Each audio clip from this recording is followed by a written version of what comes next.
Good morning. We'll be starting in a couple of minutes. Please silence your cell phones.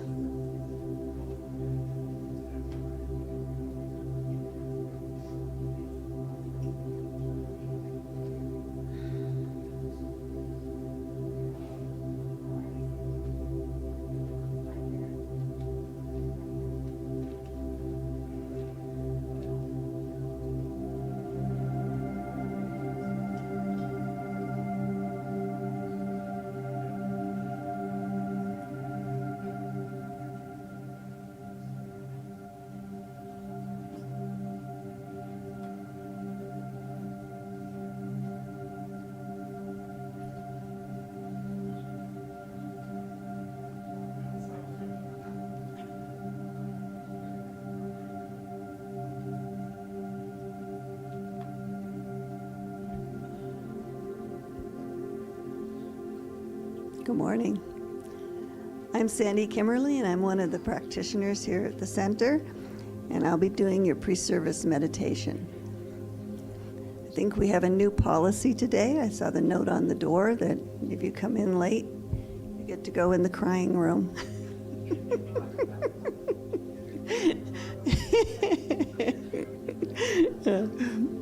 So it's really nice to see all these faces. Getting to have a pretty full house for meditation, which is nice.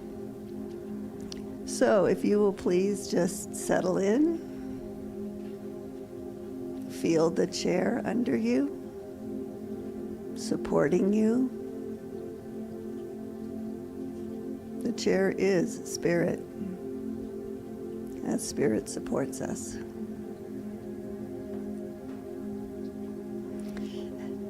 This meditation, I'm saying thank you to Reverend John Waterhouse and Ernest Holmes for their inspiration.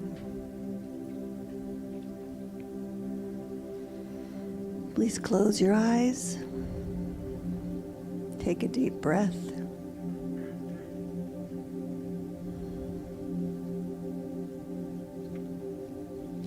You are beings of divine light and love. You are complete in every way.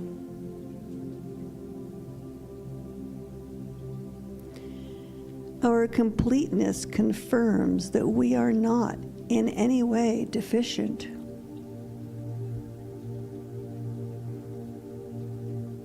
When we are born, we have within us everything required for us to create our lives perfectly to our very last breath. What we do with this is up to us.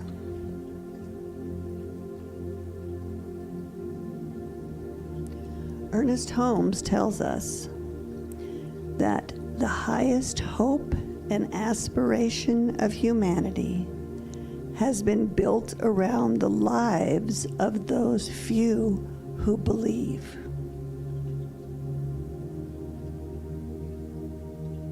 We are those few. We believe.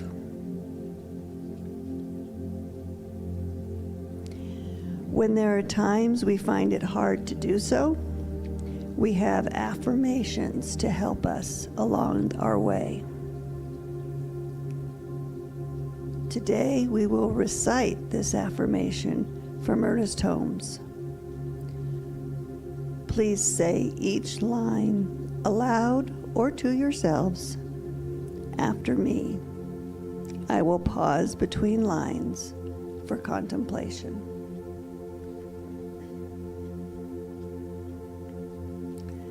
Today, I recognize the abundance of life.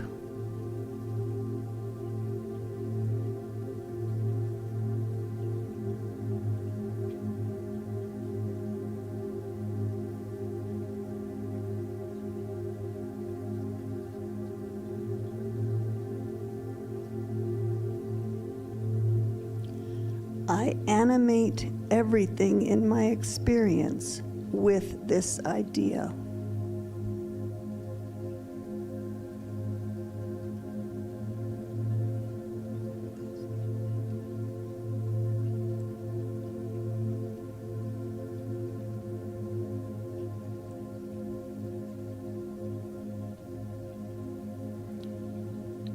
I remember only the good.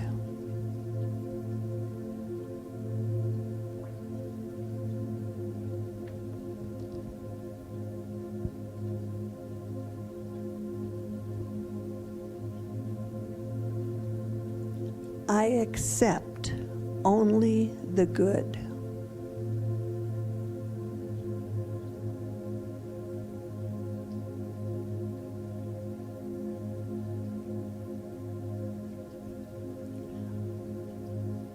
I expect only the good.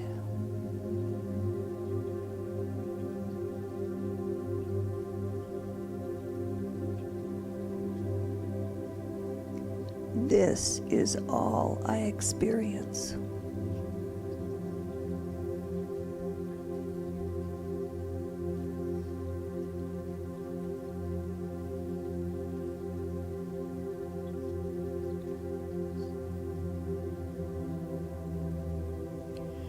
I give thanks that this good is flowing in ever-increasing volume. I give thanks that the good is flowing in ever-increasing volume. I give thanks that this good is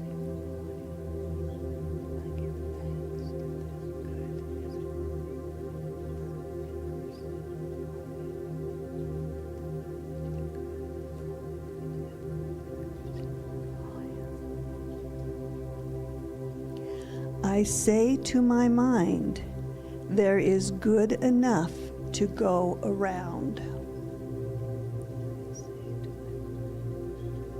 There is good enough to go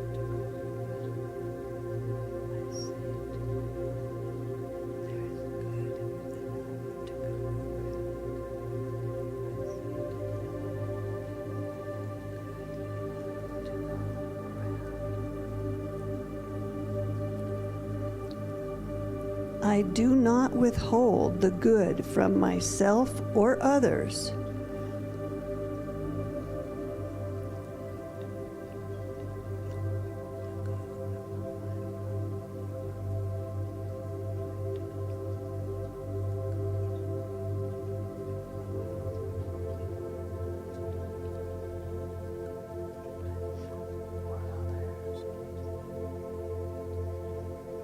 I proclaim that spiritual substance is forever flowing.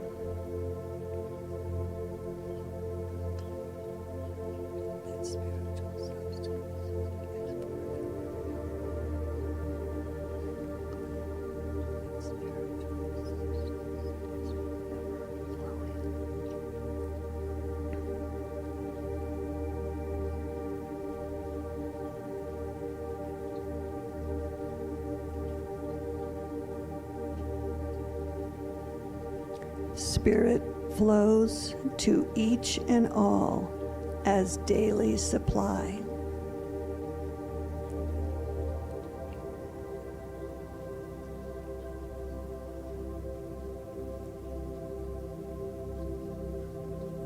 Let's contemplate this for a few minutes.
being spiritual beings in our very human bodies, we don't know all the answers.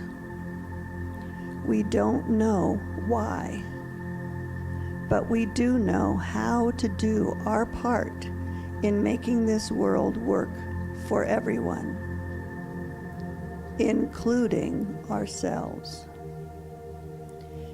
Make yourselves and those around you a wonderful week. Namaste.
We go with the flow around here. All right. Good morning. Let's try that again. Good morning.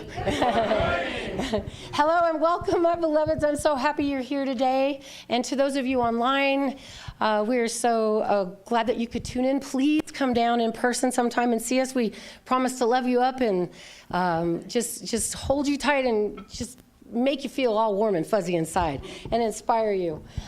At Centers for Spiritual Living Prescott, we're dedicated to your spiritual growth. We love classes. I should hold this closer. We love classes. We are a teaching center and a spiritual center that teaches the practices of science of mind that allow you to do an introspective look at your life and puts you on the path of spiritual enlightenment and freedom from your mind. And we love doing that here. We love that we are rooted in the science of mind teachings. We also have practitioners that have gone to school and specialize in praying. They are our prayer practitioners. They know your truth when you cannot know it for themselves. And by them knowing the truth, they see who you really are while you try to figure it out. And it's always nice to offload that on someone to have a mental rest and know that you are held by the beloved. And so they are available by appointment. We will do prayer. I really invite you up. If your life's going great, come get a prayer for it to go better. And if you're suffering or having trouble, please come let us know the truth of who you are after service. Okay, so, and you can make appointments with them and they're available for you. We love our practitioners. So this is us and we love you. All right, so we are today talking about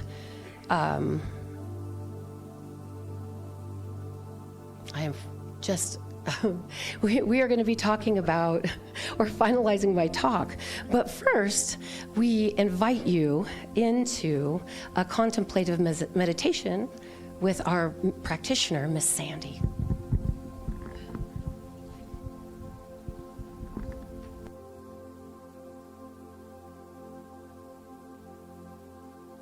Morning. Hello, hello. There we are. Yay. Good morning. So we always start with prayer. So I am so pleased to see all these beautiful faces today. And Spirit is in this place. Every single heart is touched by Spirit. And what I know is that this is going to be a spectacular service because the hands, the hearts, the minds of each and every person in this room are touched by Spirit. And with that incredible grounding, we all know our truth. And so I simply will listen and enjoy and know that it's all done. And I'm grateful. And so together we say, and so it is. So I have a little talk, little piece from this thing called You, a wonderful book by Ernest Holmes. And I'm just going to share a little piece of it with you that inspired me today. Expectancy speeds progress. Therefore, live in a continual state of expectancy. No matter how much good you are experiencing today, expect greater good tomorrow. Expect to meet new friends. Expect to meet new and wonderful experiences. Try the magic of expectancy, and you will soon discover a dramatic side to your work, which gives full vent to constructive feeling. It makes life a game that is a joy to play. It enables you to enter into the spirit of things. Thank you.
Sing this with me.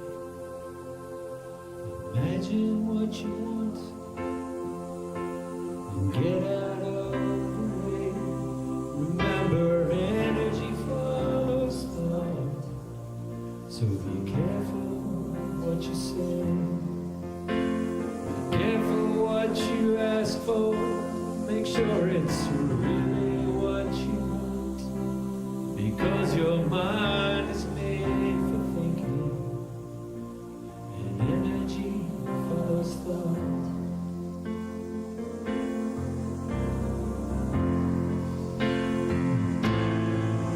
Your mind is in control, even when you do not know.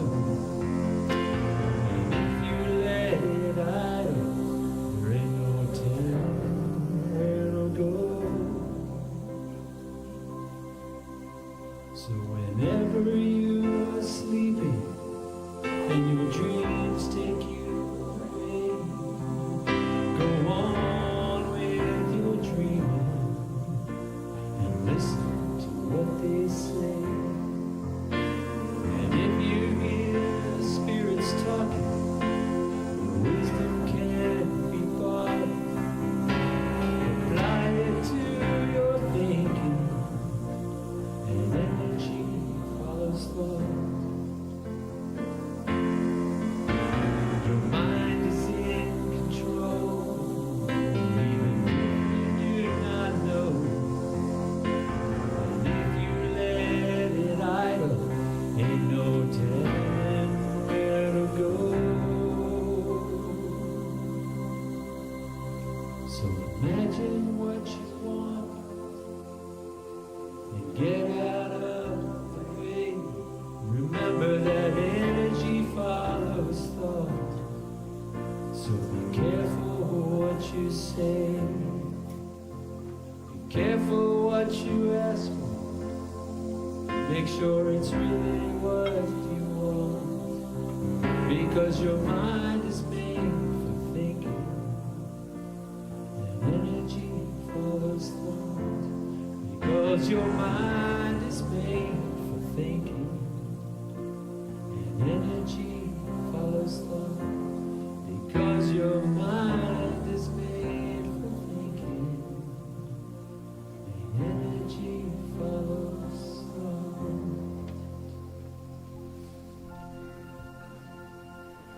And energy follows thought. So think about what it is you want, because it's all good. So would you like to do the candle lighting ceremony?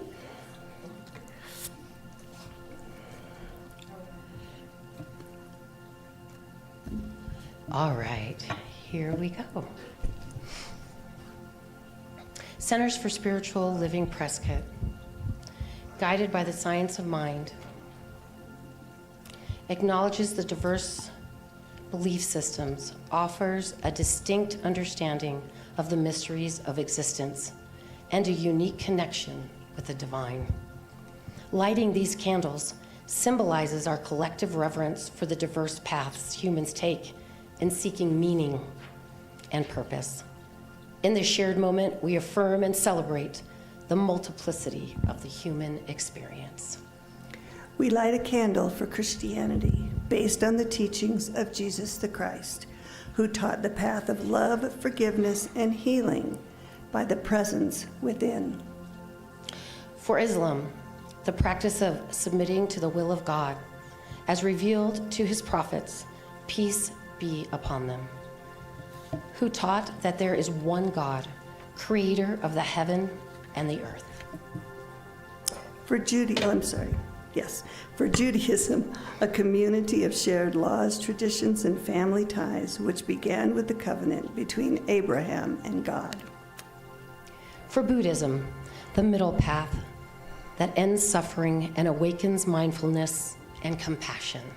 For Hinduism, the path of knowledge, action, and devotion. For Native American traditions and those who walk the good red road, including the people of the sun, better known as the Yavapai. For Baha'i, the path of unity and peace. For the goodness traditions, embracing the divine feminine, the maiden, the mother, and crone. And for the science of mind, which is the philosophy of life that teaches there is a power in the universe, and we can use it.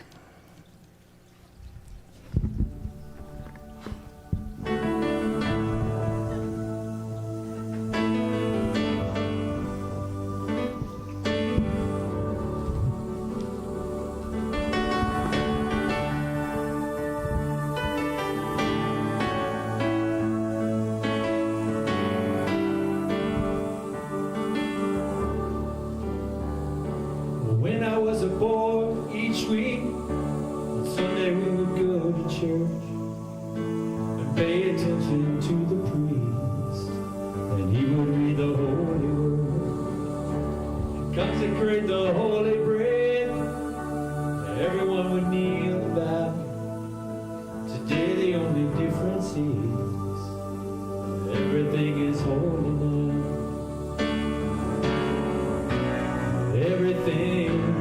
Everything is holy now.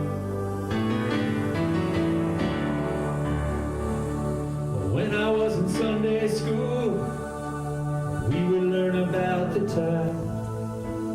Moses split the sea in two, and Jesus made the water wine. I remember feeling sad that miracles don't happen still, but now I just can't keep track, 'cause everything's a miracle.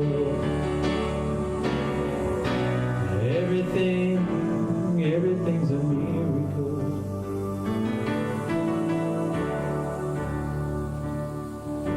Well, wine from water is not so small. A better magic trick. There's anything is here at all. So the challenging thing becomes not to look for miracles, but finding where there isn't one. When holy water was rare at best, it barely wet my fingertips, but now I have to hold my breath like I'm singing in a sea of it. It used to be a world out there, heaven's second-rate hand-me-down, but I walk in it with a reverent air, 'cause everything is holy now. Everything is holy now.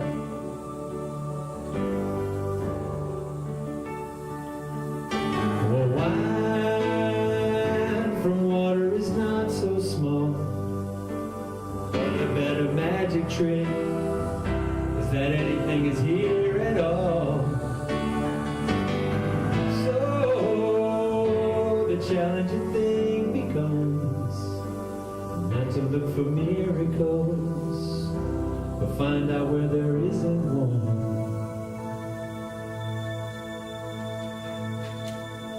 This morning outside I stood and saw a little red-winged bird shining like a burning bush and singing like a scripture verse.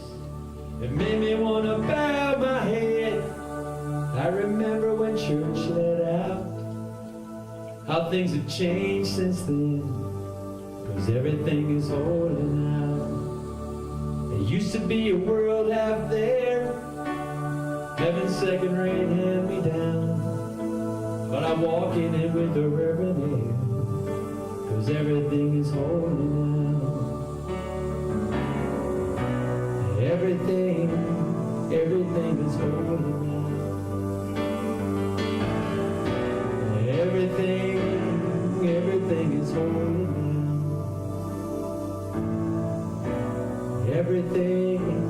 Everything is holy now. We all try singing that with me. Everything is holy now. Everything is holy now. One more time.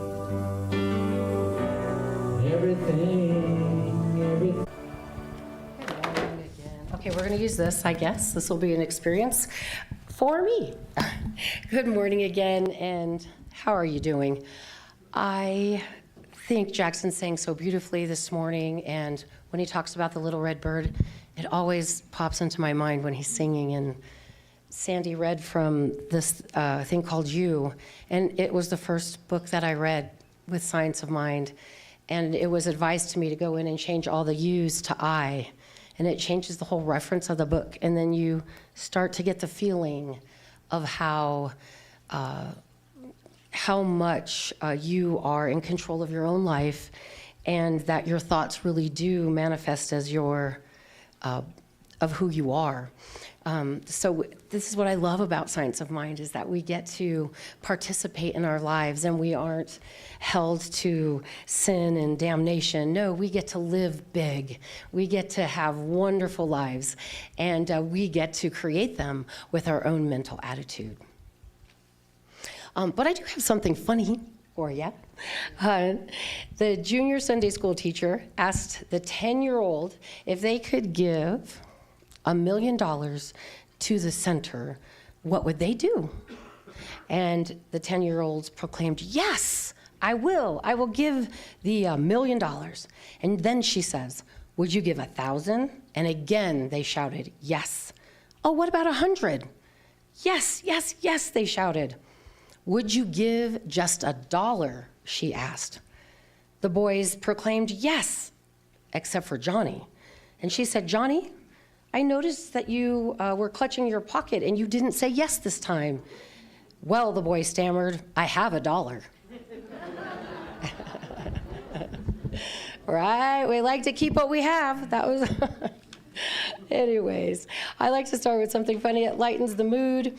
And we are finishing up our series of talks, and we're talking today about the mental attitude that we would like to have, and some of the opposites of it that may present itself, and an antidote, and the Science of Mind, sorry, I'm not used to holding this, the Science of Mind principle, how to apply it in a mantra that supports it.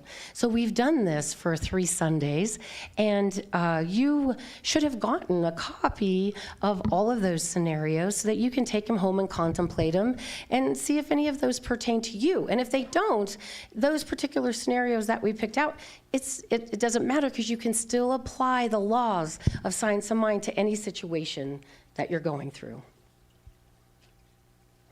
So our last thing that the last situation that is on the list is the real life scenario of living in alignment with purpose. This is so important for us, to live in alignment with our purpose. Now, I don't know about you, but I feel like I was on the do not call list for purpose. Like, I really didn't know what my purpose was. I spent 30 years in banking, and I did it well. I learned to build skills and, turn banks around and get them performing, and that was fulfilling to me in the terms of approval by others, but it wasn't purposeful to me. But it was what made us money, and it's what I did. Soon enough, a yearning came, and things needed to be let go of, and I don't let go of things easily. I don't do happy endings. I do tragic endings. Well, not anymore, but then I did. Like, please don't take it away from me. I can't pay my bills. I'll lose my house. Everything will go wrong. And that was the mind frame from which I was raised. So things did go wrong, because if that's your mental attitude, guess what's going to happen? You're going to experience it. So I, through a series of events, I ended up at Mile High, and walked in, sat down. I've told the story. It was a really beautiful experience, and I wanted to take my first class. And in the first class, I thought, if I apply these, my whole life will change. Everything will get better. My boss won't fire me. Everything's going to be wonderful if I just take this class. Well, that doesn't work that way, as we all learn if we take a class. What it does is it starts cleaning up your mental attitude, showing you the direction that you've been pointing your energy in, And it cleans up like a sweeper what needs to go. And if you're holding on tightly, it can be quite painful. And if you learn to let go, then a door can open. A spirit will open another door.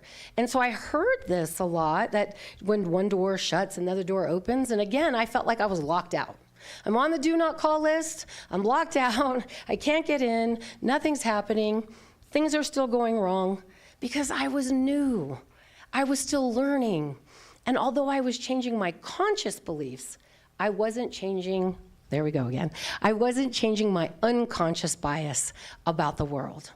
That took 5 times at Foundations to do, because, years, I was in my late 40s by this time, so years of accumulating certain beliefs, they don't just vanish because you want them to. You have to look, you have to write, you have to find a mentor that is willing to tell you the truth, even if you want to tell them some expletives.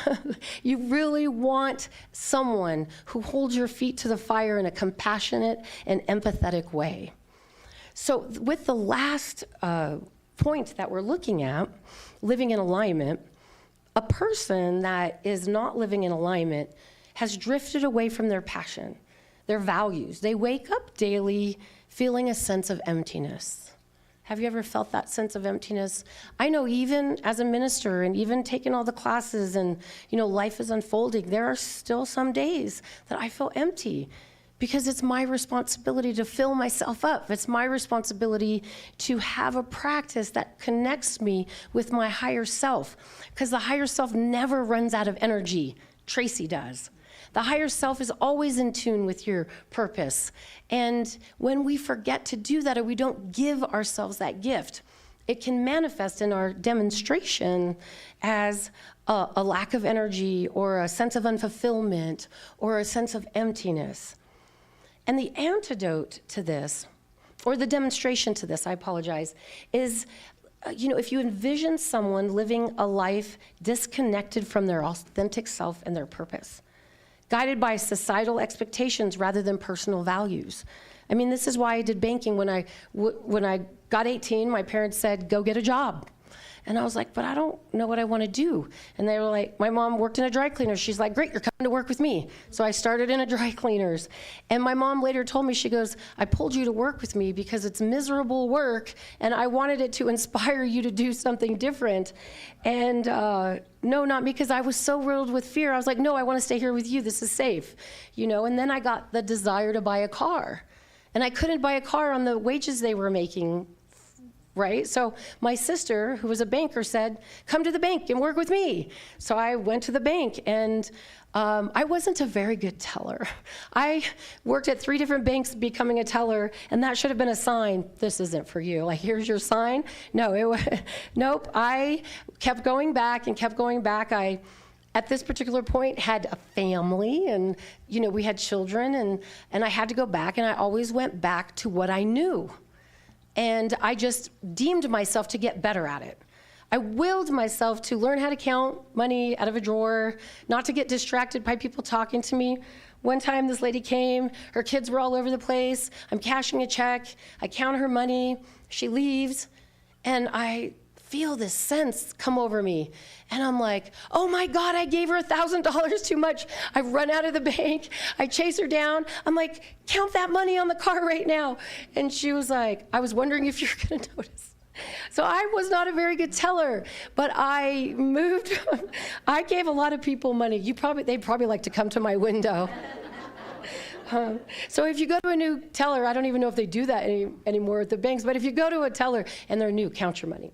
Because sometimes I kept it and sometimes I gave too much away. And now I know why they're all waiting in line for me, because I just thought I was cute and pretty and fun. No, I gave them a little extra for their dinner that week. So my point is, I continued to do this, and I pushed my way to the top. I looked for people that saw value in me. I tried to prove myself. And inside there was like, this is not for you. But outside, there were bills to pay. So I would wake up with that empty feeling. I would tell my husband, how long do I have to do this? When can I retire? Can I stay home and take care of the kids? Can I do anything else but then to go to the bank? And I don't know, when you do something long enough, God, the universe, spirit, sees maybe that you're not listening, so I'm comfortable with that, but it enters people into your life to help you see something about yourself. So it enters my friend June, and she's a manager, she's my age, I'm struggling to get promoted, and one day we're having a conversation, and I said, how old are you? And she's like, I don't know, 45, and I go, and you're a manager? And that's all, was this switch in vision, this switch in, wow, why am I struggling so much? And here you are successful. And the willingness to ask her, can you help me get promoted? And she agreed. And when I became willing, since I was going to stay in the role, she said, the first thing you have to do, Tracy, is to be happy about coming to work. The first thing you have to do, she's a very devoutly Christian woman, is thank God every day that you have a job to come to. She said, the next thing you have to do is, even when it's tough, smile. Let your, she would say, God light shine. And I thought, don't I? And she's like, no. And so I began to listen to her and allow her to mentor me. And I started to get excited about going to work. And I felt like this sense of purpose. And the purpose wasn't banking. The purpose that was someone was teaching me how to be a leader in an environment that would train me to be here today. And we don't know that.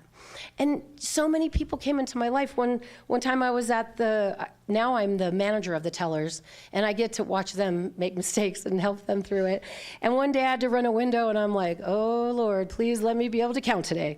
And this beautiful Eastern Indian man came up, and he says, I see this bright star on your forehead. And I'm like, you do? Did I miss some makeup? And he's like, no, you have a future, and you're going to talk about things that inspire people. And I'm like, okay. And he's like, I have a ring for you, and when you wear it, you will feel your higher self. At that time, I did not know what he was talking about, but it intrigued me to start looking and reading and moving. So interject this person, right? And when he came back, I was like, is my light still shining? And he was like, what light? And I go, oh, okay. That year, so many things happened. There was this lady, she was a homeless lady, and she used to stand on the corner, and I remember thinking, oh, she needs shoes. She was very leathered and weathered, and we were, I didn't live too far from the bank, and I remember wanting to stop and give her a pair of shoes, and I didn't. And that afternoon, I went home early, and I couldn't stop thinking about the lady. Now, close is, maybe like half a mile, quarter of a mile to this bank. And you'd have to find your way into my neighborhood. And, she was sitting on the street corner and knock, knock, knock at my door. And I open the door, and it's the lady. And I'm like, how does that happen? These are mystical moments. To this day, I still ponder, but I really have no idea how she found her way to my door and that I was able to give her shoes. And it was the first moment that I saw that you can do something and it not be your purpose. That you can go to the bank and make your light shine and be courteous and be grateful, because these are the gifts that are given to us. That your job isn't your purpose, it's what you do. Your purpose is who you are. It's what you bring to the table every day. It's how you shine in the moments of difficulties. It's how you react in the hard moments. And sometimes I'm great at that, and sometimes I'm not. And I'm sure you can relate when you think about conversations with your family and with managers and whomever is in your life. Those are the difficult things, the difficult moments. But what I do understand is, if you're born and you're on this planet, to get by on this planet, we work. And when we realize that our job isn't our purpose, that our mental attitude is, then you start to develop your mental attitude, and then you attract what you need. You have these mystical moments to point you in the direction that you're supposed to go. And at that time, I really wanted to be a public speaker, and I just could not see how I would get there. I was young, and we had children, and these little moments that changed my life as I started to think about them, they were just little tweaks in consciousness that just changed the lens a degree or two so you could see life differently. But you have to have a willingness. And you were born. You deserve to be here. And yes, life can be hard. Yes, we have difficulty sometimes. But doors close. We can look at them as happy endings. I heard Joel Osteen. I was telling someone I was going through YouTube to look for something for Luke, and I happened upon Joel Osteen, who is the most metaphysical Christian minister I have ever heard. But he just did this talk on happy endings, and I found myself pulled into it because I could see the metaphysical conversation beyond the Christian dogma, right? And it was so beautiful to think that what they refer to the enemy we call ego isn't closing the door. Spirit closes the door so you can have a revelation about your higher self and purpose in your life, so you can move forward, so that you're not stuck. Because you, what they would call favor, you have favor.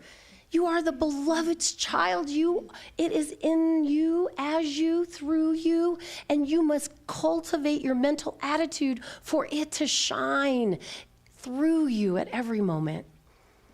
So the antidote to this waking up without feeling purpose or lack of energy is aligning thoughts, feelings, and actions with a sense of purpose and authenticity, right? It took me a long time to realize what being authentic was, because I hid for so much of my life. I morphed into whatever you needed me to be for approval and success, because those two, job and purpose, were still blended. But we have a science of mind principle for this, the law of divine expression. Each person is a unique expression of the divine. You were born, you were given to a family, and sometimes that's wonderful, and sometimes it's not, and sometimes it's okay, right? I mean, I think about my family, and I always felt like the black sheep. I was the middle kid, my sister was like the cheerleader, volleyball, all of that. The football players liked her. And my little brother was much younger than me, so I don't even really remember him. And I just felt like I was there. So I didn't have, although I was raised Catholic, I didn't have a good sense of self-worth. So for those of us who don't have a good sense of self-worth, it's hard to be authentic until you start having the willingness to learn what that is and practice it. So how do we apply this principle? You identify your core values, and you write a mission statement, right? And I remember being in the bank, and my boss did this whole values exercise, and you got like 20 cards, and then you had to keep taking them away until like 5 were left, and those were your values. And I really didn't realize that you live your values, and whatever you're living is what you're valuing. I did not know that. And so I really, even today, ask myself, how am I living? Because what I am living is what I value. So what we need to do is we need to use the statement as a guide to make decisions and to take actions that align with your authentic self and your purpose. Right? So you determine your values. There's a lot of things online to help you do that.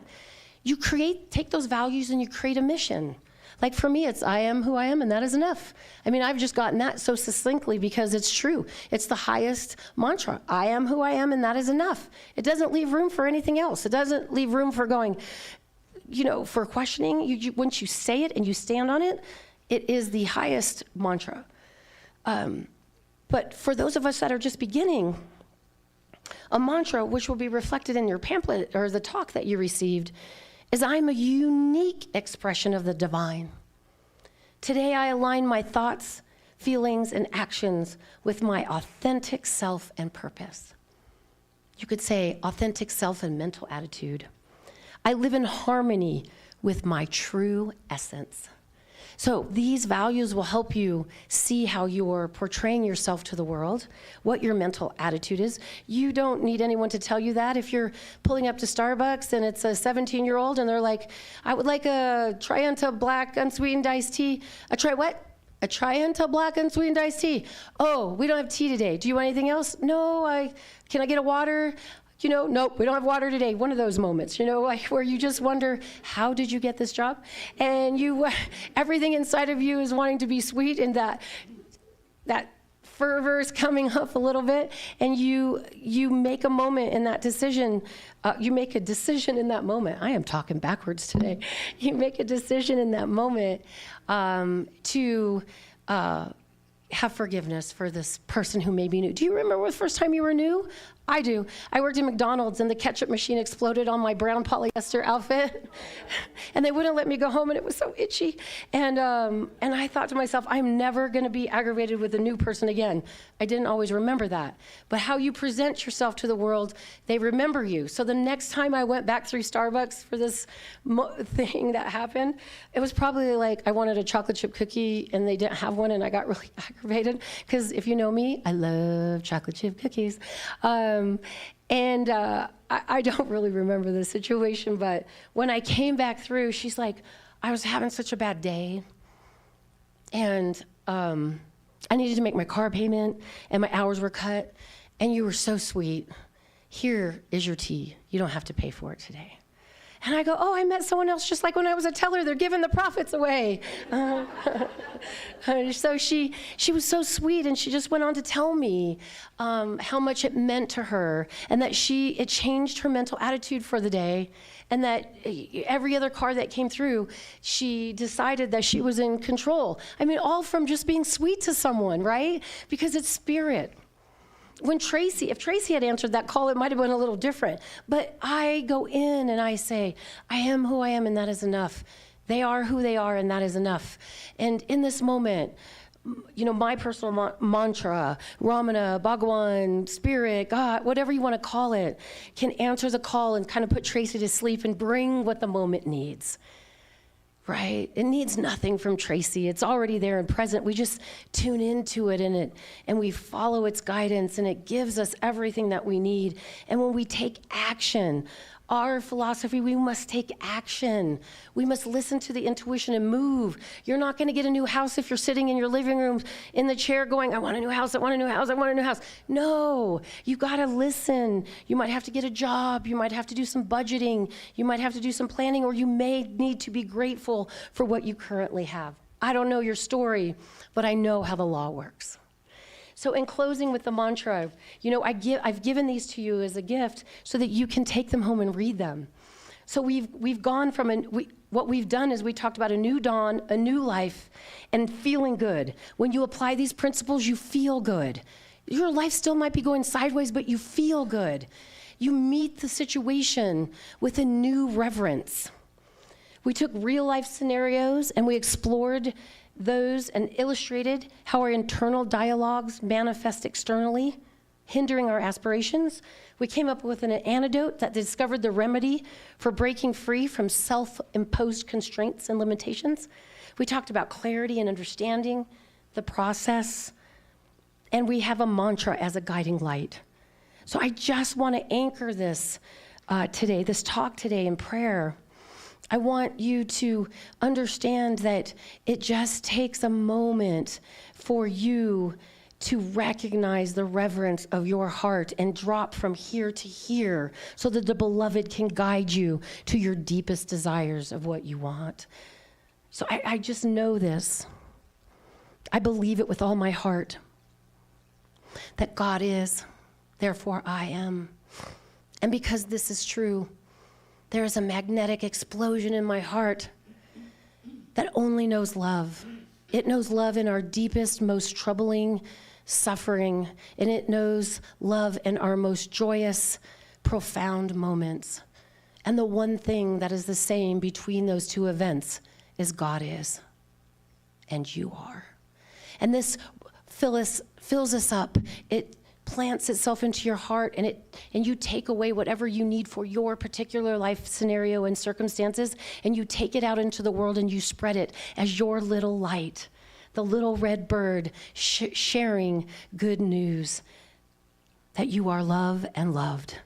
And I recognize this and I send it out in ethers knowing it cannot be returned void, because we stand on law and principle, and law does the work of spirit. And so it is.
right, it is that time that we talk about giving and invite the ushers to do their thing.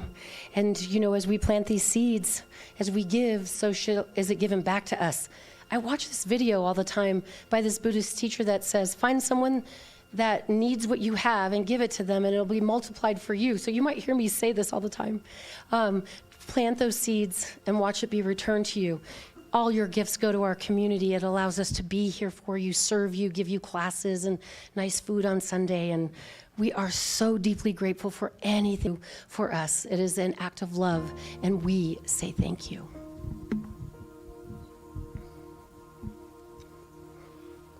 And so we'll read that affirmation. Ready? Nice and loud. Call it into your life. Divine love in and through me blesses and multiplies all that I have, all that I give, and all that I receive. Thank you, life.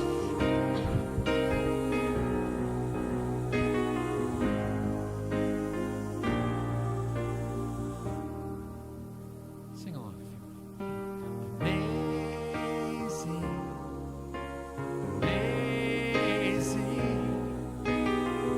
You will do amazing things. Amazing, amazing.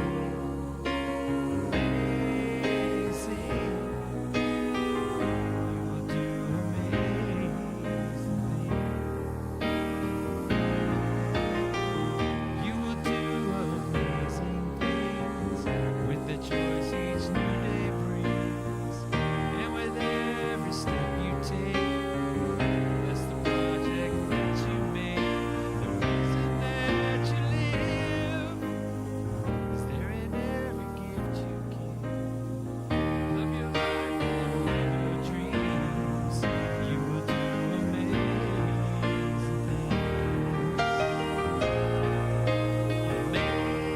Amazing, amazing.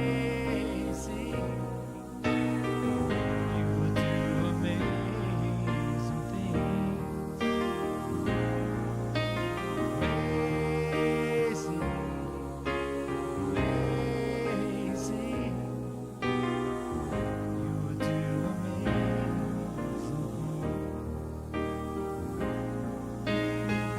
All the places you will go, and the people you will know. Don't worry when, where, or how. You don't need to know that now. You're on the right track. You need to look ahead or back. Just enjoy what this day brings. You will do amazing things.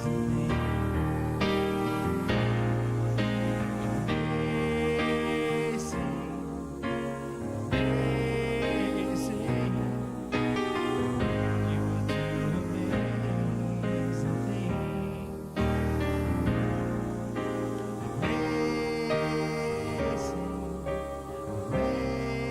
amazing. You will do amazing things. You don't need to work it out. Just stay in the here and now. Let your mind rest for a little while. Sometimes the best answers come when you're out there having fun. So close your eyes, take a breath and smile.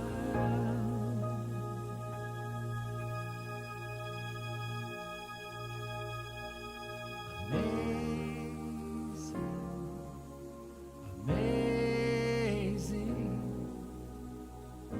You will do amazing things. Amazing, amazing. You will do amazing things. Sing this one more time and say I. Amazing, amazing. Mean it. I will do amazing things. Do it again. Amazing,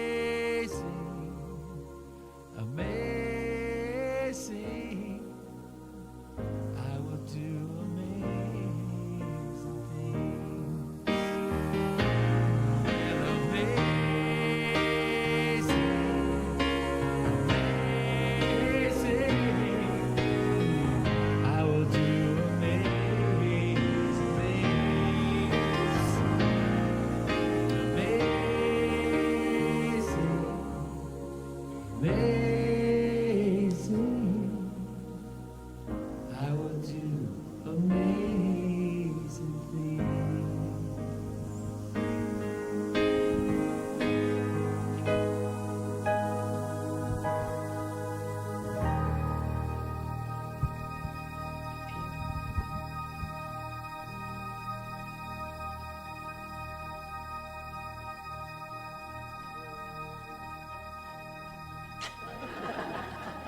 I always wanted to do that, and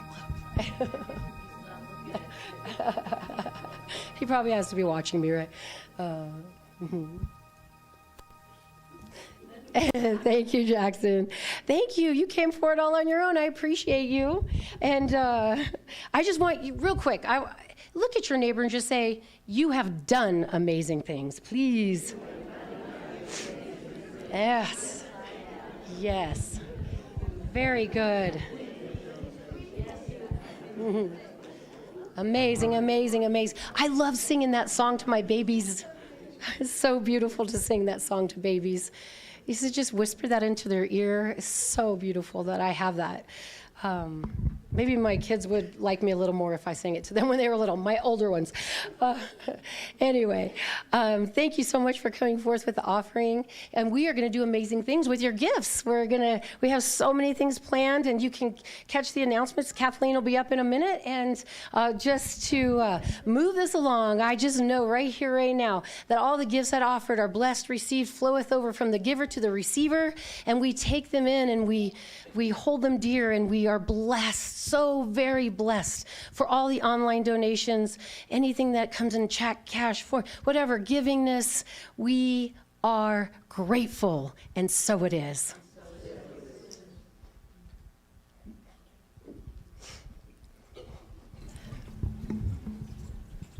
All right, it's Miss Kathleen's turn. Good morning. Good morning. Here at the end instead of the beginning. Saving the best for last. Excuse me? Saving the best for last, of course. Oh, my. I'm flattered.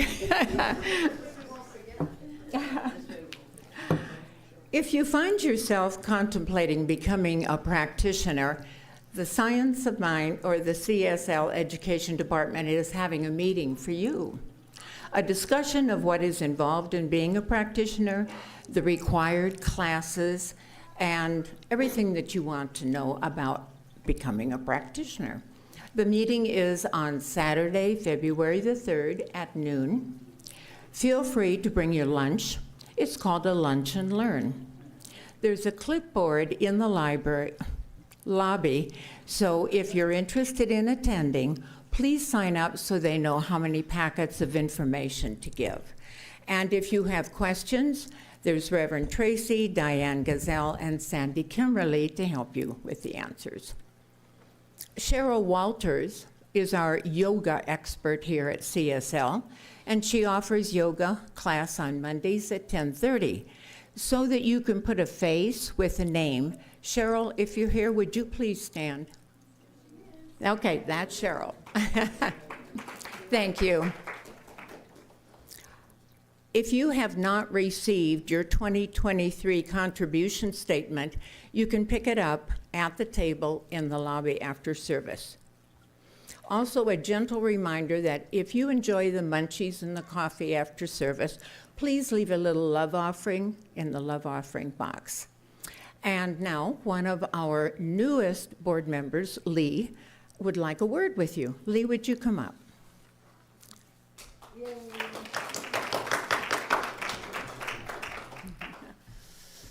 Good morning, loved ones. I wanted to announce a event we'll be hosting. It's going to be a rummage sale at the end of March, so we have a couple months to prep and gather donations. If you do have anything, any goods to give, or time to volunteer, or time to come and shop, more details will be coming in about a month. We'll let you know the schedule and everything that's happening. So thank you all. Appreciate you.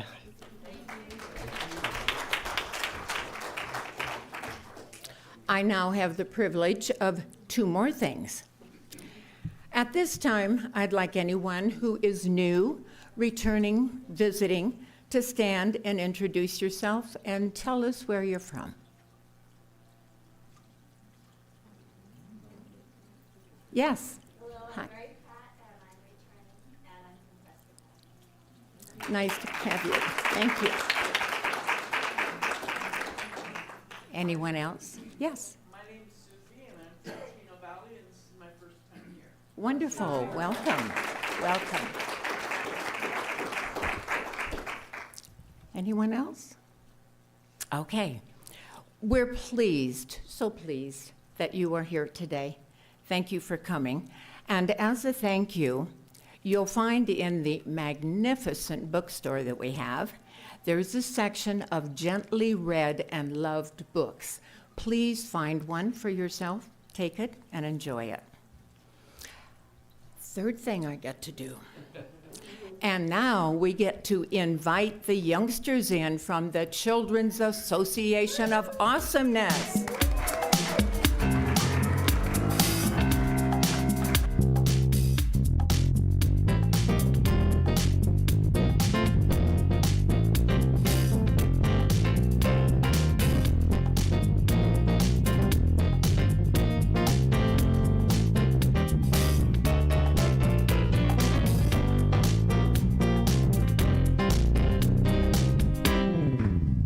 Okay, can you say hi?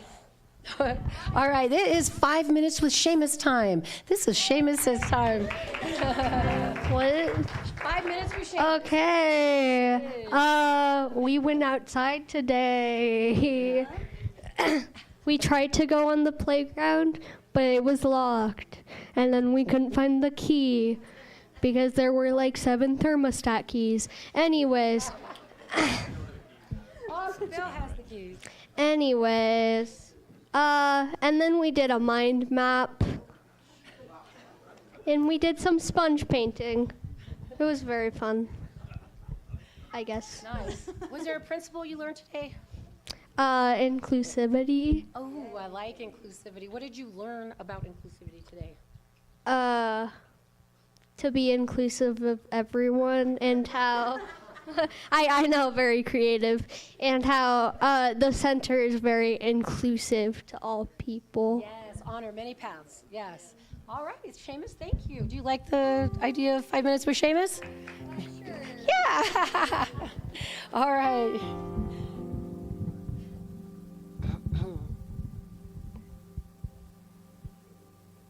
Here we go. All right. Are you ready? We've had a big service today. I'll wait. Stan, please pronounce that. Sing it to the universe. Something wonderful is happening through me right now. It is happening through my mind, my body, and my affairs. I think it, I believe it, I feel it, I know it, I accept it. Thank you, life.